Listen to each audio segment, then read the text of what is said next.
बात अपने जीवन में सदा उतारा करें। घर में अगर तुलसी का क्यारा है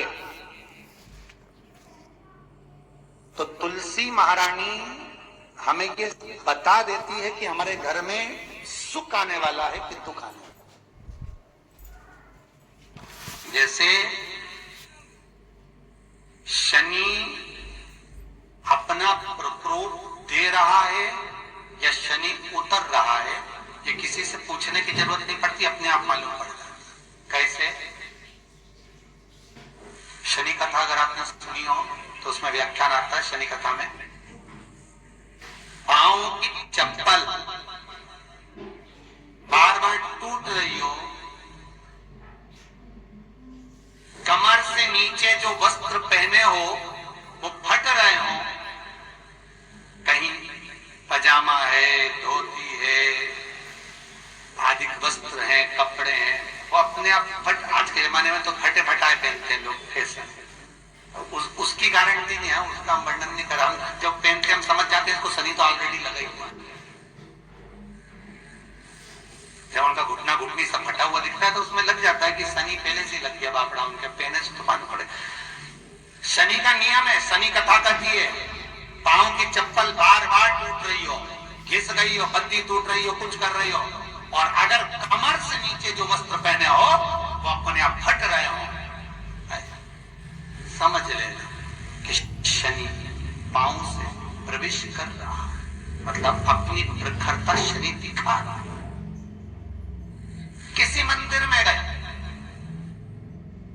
महाराज और वहां जाने पर चप्पल चली गई तो समझ लेना शनि की कुदृष्टि अब पड़ना बंद होना चालू हो गया।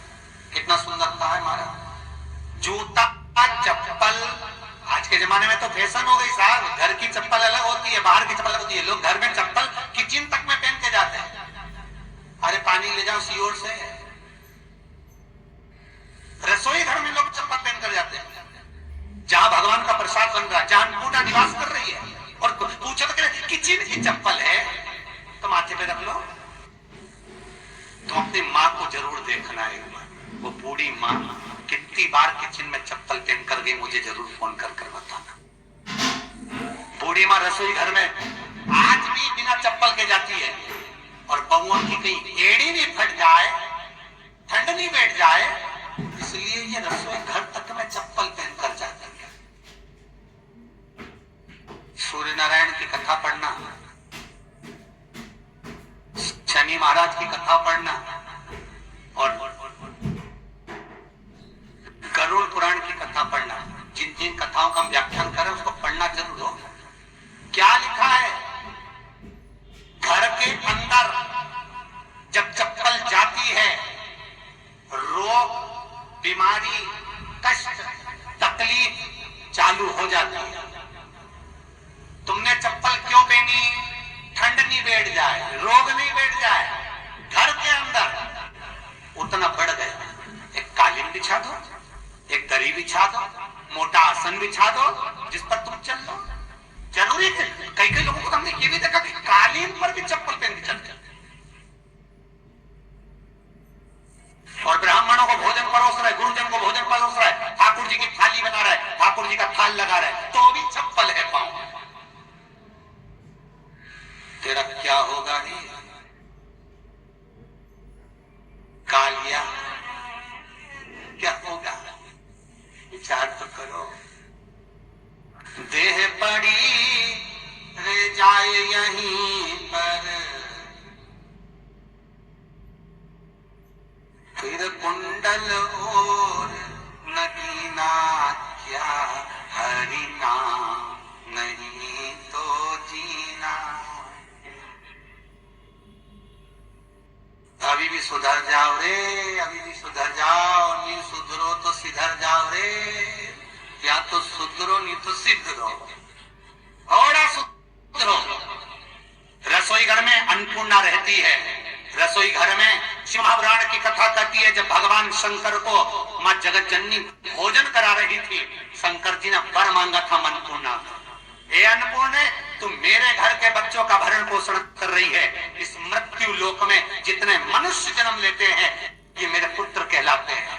तो अन्नपूर्णा ने कहा चिंता मत करना भोलेनाथ, जिस जगह पर एक स्त्री, बेटी, कन्या या घर की बहू या बूढ़ी माँ भोजन बनाएगी, उस जगह पर मैं अन्नपूर्णा उसके शरीर में प्रवेश करूंगी।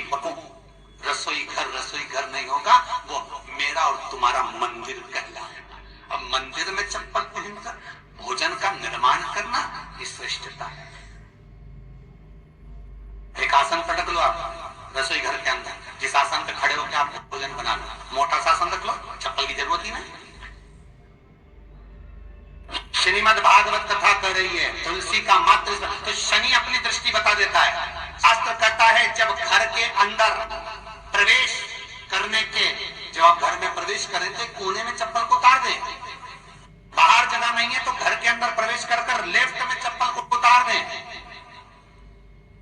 और 7 या 3 कदम के अंदर चप्पल उतर जाना चाहिए घर के अंदर। और उसके बाद अगर चप्पल अंदर प्रवेश कर रही है तो राहु केतु शनि के साथ प्रवेश करते हैं, जिसके घर में बीमारी कभी पीछा नहीं छोड़ती। शनि कथा, सूर्य की कथा का स्मरण करिए, आपको मालूम है, पहचान हो जाता है। महाराज तुलसी बता देती है कि आपके घर की दशा क्या है। बार बार जल डालने के बाद भी तुलसी सूख रही है, बार बार आप पूजन कर रहे, पाठ कर रहे तो भी तुलसी के दल सूख रहे हैं। तुलसी बता देगी कि तुम्हारे घर में तकलीफ आने वाली है, कष्ट आने वाला है, सूख रही है।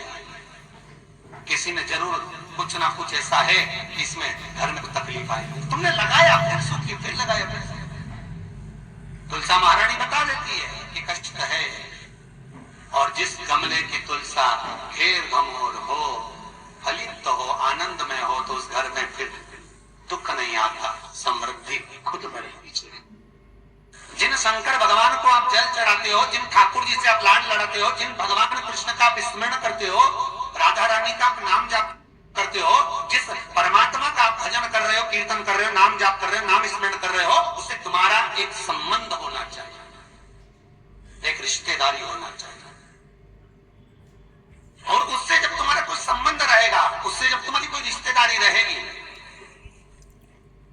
तो उस रिश्तेदारी में जैसे ही आपके प्राण छूटे, और छूटते से ही आप जब गए, तो जाते ही आप कहोगे कि कृष्ण से मेरा ये संबंध है, वो मेरा पुत्र, वो मेरा भाई, वो मेरा बेटा, वो मेरा सगा, वो मेरा रिश्तेदार, वो मेरा कुटुंबी, वो मेरा पुत्र।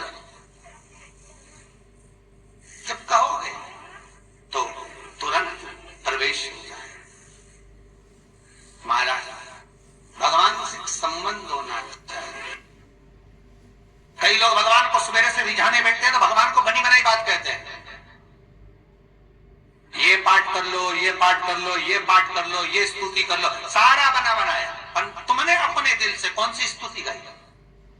तुमने अपने दिल से कौन सा भगवान को निवेदन करा, कौन सा नमन करा? बस सवेरे उठना है, नहाना है, भगवान के सामने जाना है, भगवान को नहलाना है, कपड़े पहनाना है, अगरबत्ती लगाना है, थोड़ा सा शक्कर का भोग लगाना। इतने सारे देवी देवता, शंकर जी, राम जी, गणेश जी, सारे देवता, और 2 खुरमा लेके, तो 1 बालूशाही लेके, 2 मठरी लेकर आ गए, 1 मठरी लेकर आ गए, और भगवान को इतनी सी कटोरी में रख दिया। तब बोले, कई लोगों से पूछा कि इतनी सी कटोरी में 1 मठरी, 1 खुरमा, और रोज मठरी खुरमा एक साथ नहीं रखती, वो तो आज दिन मठरी का फूल भोग लगा दिया, कल खुरमे का लगाई, परसों गुजिया का, परसों पपड़िया का, कोई डब्बे में भरे भराए रखे रख दिया, और 1 लड्डू रोज लगा देगी, इतना बना। तो पूछा, इतना सा लड्डू और इतने सारे भगवान कैसे खाते होंगे? तो क्या भाव से। तो हमने कहा तुम भगवान को क्यों